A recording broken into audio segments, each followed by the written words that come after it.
कर्ण पिशाचिनी। ये नाम सुनते ही अक्सर लोगों को लगता है कि ये कोई पुरानी कहानी होगी, कोई मनगढ़ंत डर। लेकिन सच्चाई इससे कहीं ज्यादा डरावनी है। कर्ण पिशाचिनी को तांत्रिक ग्रंथों में एक ऐसी रहस्यमयी शक्ति बताया गया है जो सीधे इंसान के कान से जुड़ी होती है।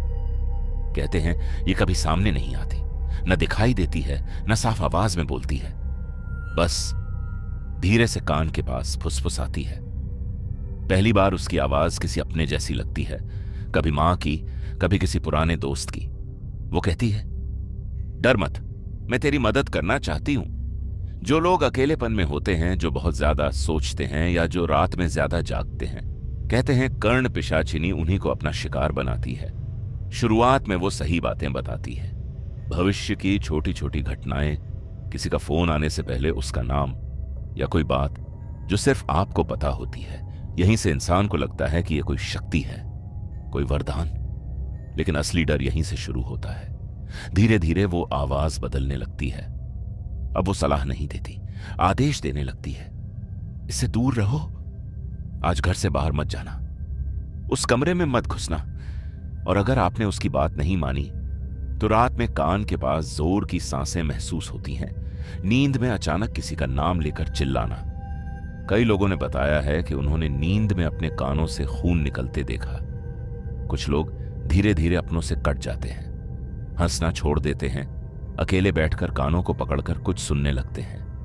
डॉक्टर इसे मेंटल हेलुसिनेशन कहते हैं। लेकिन डरावनी बात यह है, अलग अलग जगहों के लोग एक जैसी बातें बताते हैं। और तांत्रिक ग्रंथों में लिखा है, कर्ण पिशाचिनी इंसान की इच्छाओं से ताकत लेती है।